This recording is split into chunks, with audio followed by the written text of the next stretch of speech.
Gavin Hayes, our chief technology officer, was avoiding eye contact. He kept scratching his neck as if his executive polo shirt was suddenly lined with cactus needles. That was my first clue.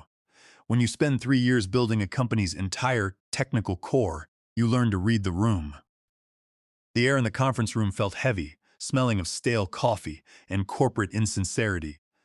I had walked into that Friday afternoon review, expecting a well-deserved promotion.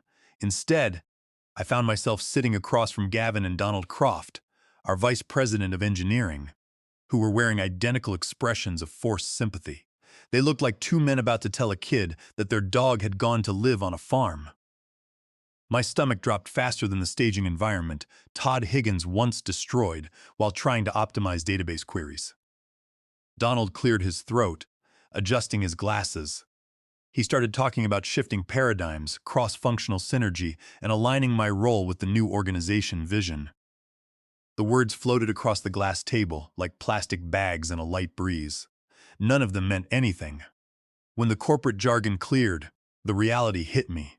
They were not promoting me. They were not even keeping me in my current position. They were downgrading my role to support engineering liaison. It was a title so completely empty that it practically came with a manual on how to be forgotten in Slack. They framed it as a leadership opportunity and a mentorship pathway, which is the polite way of telling someone they are being put out to pasture. But the real insult came next. The core onboarding platform I had spent 3 long years designing, building, and maintaining was being handed over to Todd. Todd was the corporate poster boy for male mediocrity. He was the kind of developer who once asked if semicolons were optional in JSON files and who regularly pushed untested code to production on Friday afternoons. He had been with the company for only 6 months, but he had spent those months playing golf with Donald and praising Gavin's useless presentations. Now, he was being handed the keys to the kingdom. My clean, modular system was being given to the guy who once crashed our entire testing environment because he did not understand how environment variables worked. I did not flinch. I did not raise my voice, and I did not let them see the fury boiling beneath my skin. I simply sat there, nodding at the appropriate moments, and let the human resources representative ramble about stretch potential. When the presentation transitioned to a slide showing a stock photo of 2 people high-fiving under the caption of a new chapter, I even managed a polite smile. I stood up, shook their hands, and walked out of the room. I took the stairs down to the parking lot instead of the elevator, needing the heavy pull of gravity to keep my anger from leaking out of my ears. I sat in my hot car for 10 minutes, staring at the steering wheel, waiting for my hands to stop shaking. In the quiet of my sedan, with the engine off and the summer heat rising around me, I opened my laptop.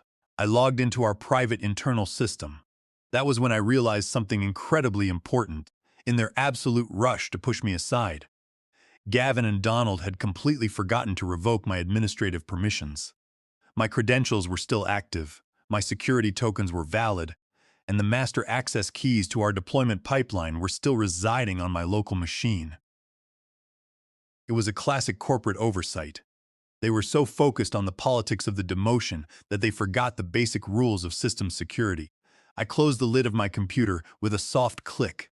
I was not going to throw a tantrum, and I was not going to sabotage their system. I was going to do something much worse. I was going to let them fail by their own hand while I built something they could never touch. That evening, I sat at home with 2 fingers of neat bourbon and my laptop open on the wooden table. I did not write code. I just watched the system logs. I watched as Todd made his first commits to the repository. It was like watching a toddler with a spray can in a museum. He had already forked my clean repository into a directory named Evelyn Old and started pushing interface tweaks directly to the master branch without running a single automated test. He had even left a commit message that read Legacy Cleanup. I took a screenshot of that message. I took screenshots of everything. A slow, cold resolve took root in my chest. I opened a clean off-network repository on my personal encrypted home server. I named the project Keystone. It was time to start over, but this time, the code would belong to me and me alone. The corporate structure of Nexus Analytics was built on the assumption that developers would quietly accept whatever scraps they were thrown. They assumed that because I was a quiet professional, I would accept the support liaison role, train Todd, and watch him take credit for my life's work. They thought my dedication to the product would keep me tethered to their sinking ship, but they had miscalculated.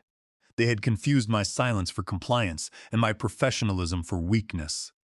As the night wore on and the bourbon burned in my throat, I drafted the first architecture diagram for Keystone. It would be faster, lighter, and completely independent of the Nexus infrastructure. If they wanted a new chapter, I was going to write a book they could never afford to buy. Over the weekend, I decided to do a complete audit of my personal legal situation. I am a software engineer, not a lawyer, but 3 years in the startup world teaches you to read contracts with a magnifying glass. I pulled up the original employment agreement I had signed when I joined Nexus Analytics as the founding developer. When I first started, I had insisted on a very specific clause. It was a prior invention carve-out, which clearly stated that any software or technology I developed entirely on my own time, using my own personal equipment, and without using company trade secrets or proprietary code, would remain my exclusive intellectual property.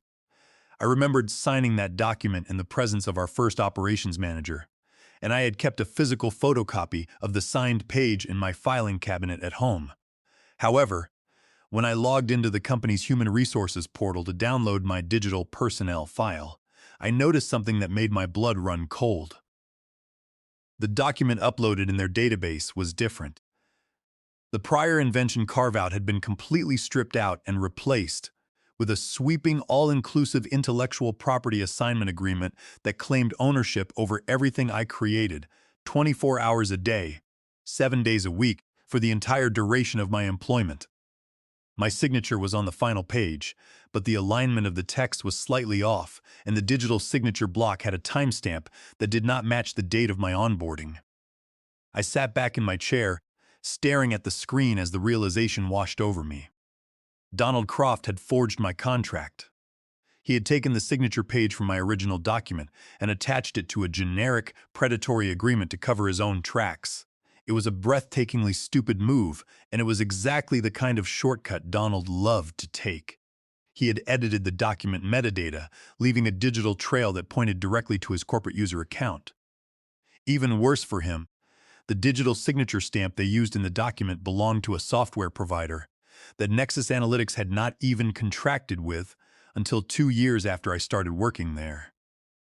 The document was an absolute fraud. I immediately downloaded the entire file, exported the metadata, and placed it alongside the physical photocopy of my original contract in my private digital vault. I had them cornered, and they did not even know it yet. This was where the legal weapon came into play. I called an old college friend who was now a partner at a prominent corporate law firm in the city. I explained the situation and showed him the 2 documents.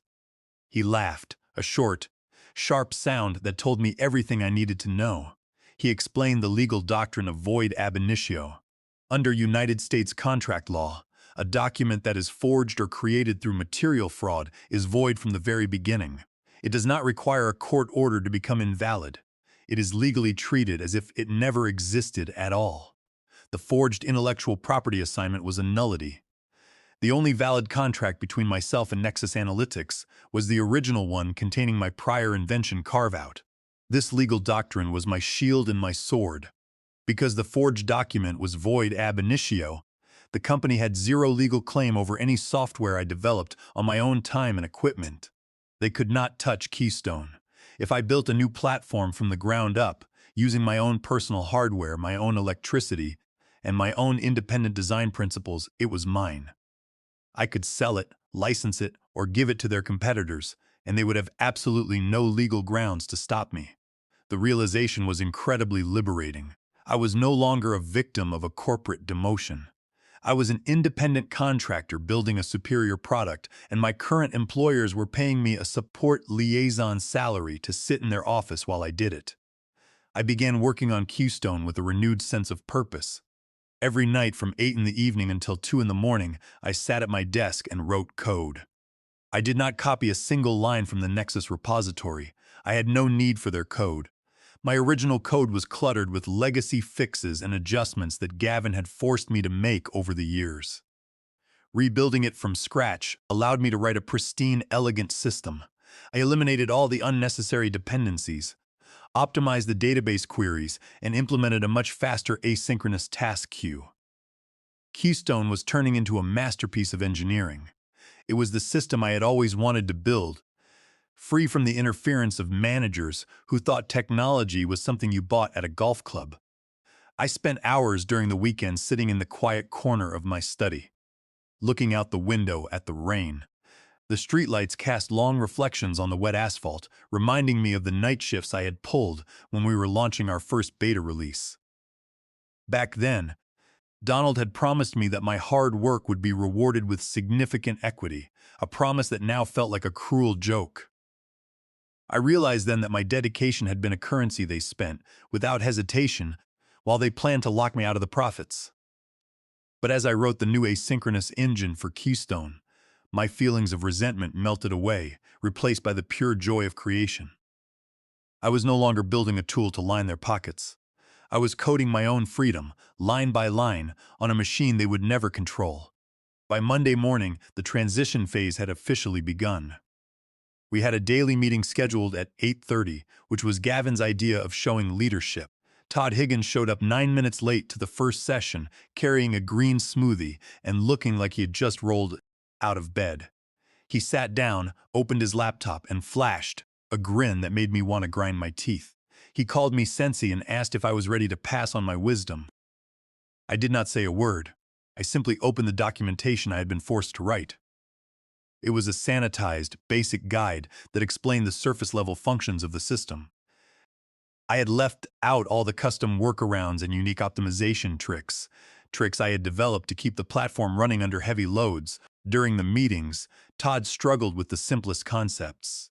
He asked me if environment variables had to be capitalized and if we could use a Chrome extension to handle database authentication. Gavin sat there, nodding along like Todd was suggesting groundbreaking innovations. I watched this display of incompetence with a neutral expression, writing down his questions in my private notes. Todd spent most of his time rewriting the user interface. He was convinced that the key to a successful launch was visual storytelling. He replaced my clean, fast interface with a heavy, gradient-filled design that slowed the page load times by half. He added animated confetti that triggered every time a user clicked a button, which regularly crashed the mobile browser view. Meanwhile, the back end of the platform was beginning to suffer. Todd had decided to refactor the database sync scripts to make them look more modern. Within 3 days, data syncing was lagging by hours. PDF invoice generation was failing because he had deleted a helper library he thought was redundant. The customer onboarding logic, which I had carefully modularized to handle thousands of concurrent users, was restructured by Todd to improve flow. This change resulted in the system calling the wrong API endpoints and creating duplicate customer records. The internal testing dashboard was lit up with red alerts, but Todd kept marking them as non-blocking, so he could focus on changing the button colors. The support tickets began to multiply. By Wednesday, my support liaison inbox was flooded with urgent messages from our customer service team. They were reporting that clients could not log in, that data was disappearing from the dashboard, and that the system was exporting raw passwords into the error logs. Todd had disabled the encryption middleware because he thought it was causing latency. The company was descending into technical chaos, and the leadership team was completely oblivious. Gavin was busy writing a post for his personal blog about bringing velocity to engineering, while the actual product was slowly turning into a pile of digital scrap. I received several direct messages from Todd asking for help. He wanted to know why the server was throttling his requests and if there was a way to bypass the security limits I had established. I did not reply. I was no longer on the engineering team. I was a support liaison, and my job description did not include fixing the mistakes of the man who had stolen my position. I filed his messages away in my private archive, labeling them as evidence of his technical failure. I felt a slight twinge of sadness watching the system I had nurtured for 3 years fall apart, but that feeling was quickly replaced by a cold, sharp satisfaction. They were destroying themselves, and they were doing it exactly on schedule. To make matters worse, Todd started pushing updates that affected the central database schemas without telling anyone. He thought he could bypass our standard database migration process by modifying tables directly through the production command line tool. This reckless approach caused table locks that lasted for several minutes at a time, completely freezing the sales team's entry pipeline. I sat in my cubicle, hearing the sales representatives complain about the slow software, while Gavin walked around telling everyone that these minor hiccups were just part of the process.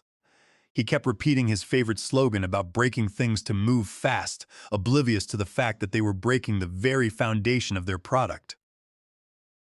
I continued to work on my local version of Keystone, making sure my schemas were clean, indexed, and completely isolated from their experimental disasters. On Thursday morning, Toby Fletcher, a junior developer on the team, came to my desk. He looked exhausted, with dark circles under his eyes and a worried expression. He whispered that Todd had asked him to write a script that would automatically delete old error logs when the storage disk reached 90% capacity rather than solving the actual root cause of the error logging spike. Toby knew this was a dangerous practice, and he was terrified that the system would lose valuable debugging data. He asked me for my advice, hoping I would intervene. I looked at him, feeling a brief moment of sympathy, but I knew I had to remain detached. I told him that as a support liaison, I was no longer authorized to make architectural decisions, and that he should follow Todd's instructions. Toby sighed and walked away, looking defeated. The corporate structure was working exactly as Gavin and Donald had intended, silencing anyone who questioned their chosen leader, and I was content to let it happen. While the office was consumed by Todd's daily emergencies, I was finalizing the details for Keystone. The platform was complete, tested, and running beautifully on my private cloud instance. It was 10 times faster than the Nexus system, and it used a fraction of the database memory. I had written comprehensive documentation that was clear, precise, and professional. I knew the technology was ready, so I decided to reach out to Victor Drake. Victor was the Chief Technology Officer at Apex Core, the largest competitor in our market. I knew from industry gossip that Apex Core had been struggling with their own onboarding software, and that they had recently lost several major accounts because of system downtime. I sent Victor a brief, professional email from my personal address. I did not mention Nexus Analytics, and I did not complain about my demotion. I simply told him that I had developed a proprietary, high-performance onboarding engine that solved the exact scaling problems his company was facing. I offered to give him a private demonstration of the platform. He responded within 20 minutes, inviting me to a private video call on Thursday evening. When the call started, I did not waste time with corporate small talk. I opened my screen and showed him the system architecture, the load test results, and a live demonstration of Keystone handling 50,000 simulated users without a single error. Victor sat in silence for a long moment, staring at the metrics on his screen. He asked me several highly technical questions about the security protocols and the data migration paths. I answered every question with precision. He was clearly impressed. He told me that Apex Core had been trying to build a similar system for 18 months and that they had spent hundreds of thousands of dollars only to end up with a slow, unstable product. He asked me who owned the intellectual property for Keystone. I looked him dead in the eye and explained that I owned it completely, showing him the legal opinion from my counsel regarding my prior invention carve-out and the forged document that was void ab initio. My lawyer had drafted a licensing agreement that was clean and ironclad. It offered Apex Core exclusive, non-transferable rights to use Keystone as their core onboarding engine. The licensing fee was $75,000 per year, with a 5-year commitment plus a small royalty fee for every user onboarded through the system. It was a massive amount of money for an independent engineer, and it was far more than Nexus Analytics had ever paid me. Victor took the draft agreement and told me he would run it by his legal team. He promised to get back to me by Monday morning. I closed the call, sat back in my chair, and realized that my life was about to change forever. Back at the office on Friday, the atmosphere was frantic. The launch was scheduled for the following Monday, and the system was in a state of total collapse. Todd had tried to fix the database sync issues by adding 3 separate layers of caching, which only succeeded in creating massive data inconsistencies. Junior developers were working 12-hour shifts, trying to patch holes in a codebase they did not understand. Gavin and Donald were running around the office, hosting emergency stand-up meetings and screaming at people to focus on the presentation layer. They were convinced that as long as the dashboard looked good during the demo, the back-end problems could be resolved later. They were running toward a cliff, and they were accelerating. I spent my Friday afternoon finishing the deployment pipeline for Apex Core. Because Keystone was built with standard containerization, I could deploy it to their private servers with a single command. I had written automated scripts that would migrate their existing user data into Keystone's clean schema without losing a single record. I spent hours double-checking my configurations, ensuring there were no references to Nexus Analytics in the code, and validating that the security certificates were properly installed. I felt a deep sense of accomplishment as I watched the final deployment tests pass. I had built a superior system in my spare time, using only my personal laptop and my own determination, while an entire corporate engineering department was failing to launch a stolen product. The contrast was stark, and it confirmed everything I believed about my own skills. Later that evening, I received a phone call from my lawyer. He confirmed that Victor's legal team at Apex Core had reviewed the prior invention carve-out and the forged document. They had concluded that the company's claim of ownership over my work was completely baseless. They were fully confident in the legal doctrine of void ab initio, and they were ready to sign the licensing agreement first thing on Monday morning. My lawyer congratulated me, telling me that this was one of the cleanest legal victories he had ever seen. I thanked him and hung up, feeling a quiet confidence settle over me. I was no longer bound by the fear of corporate lawyers or intellectual property disputes. I was the sole owner of my technology, and the biggest company in our industry was about to pay me for it. I slept better that Sunday night than I had in years. The anxiety that had weighed on me since my demotion was gone, replaced by a quiet anticipation. I knew that the next day would bring chaos to the office, but for the first time I felt completely detached. I was no longer the engineer who had to save their burning house. I was simply an observer, watching the natural consequences of their greed and incompetence unfold. The game was won, they just did not know it yet. Monday morning arrived like a slow-motion car crash. The Nexus Analytics office was decorated with blue balloons and banners that read the future of onboarding. The sales team was huddled in the main conference room, preparing to launch the new platform for our 15 largest corporate clients. Todd Higgins was walking around the room wearing a custom shirt that read Code Deploy Dominate, looking like a man who had already won a marathon.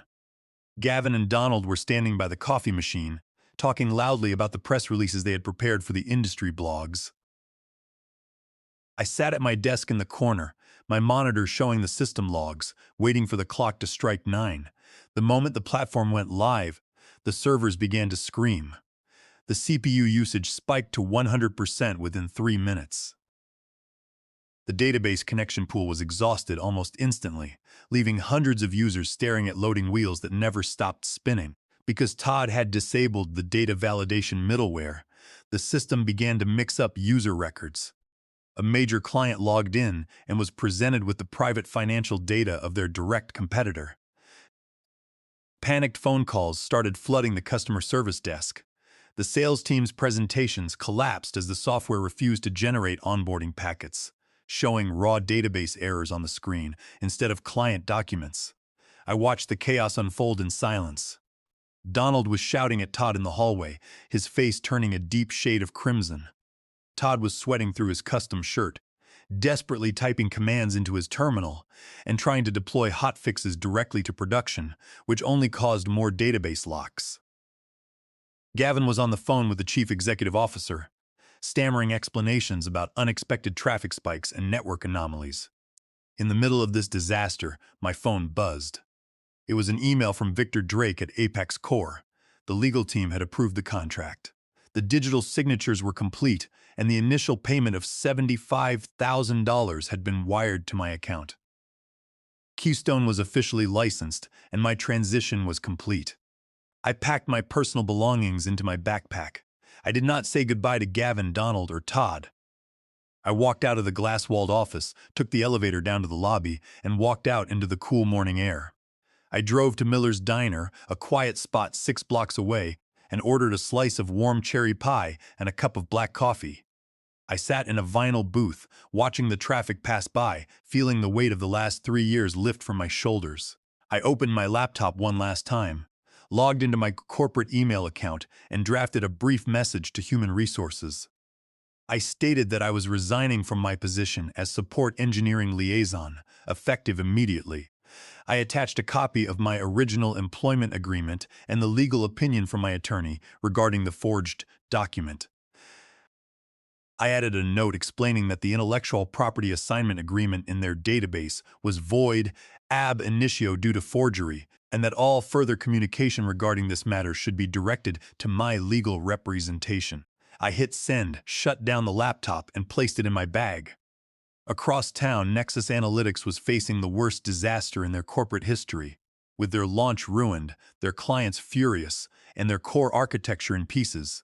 They had tried to steal my work and erase my contribution, but they had only succeeded in destroying themselves. I took a bite of the cherry pie, smiled at the waitress, and enjoyed the quiet taste of absolute victory.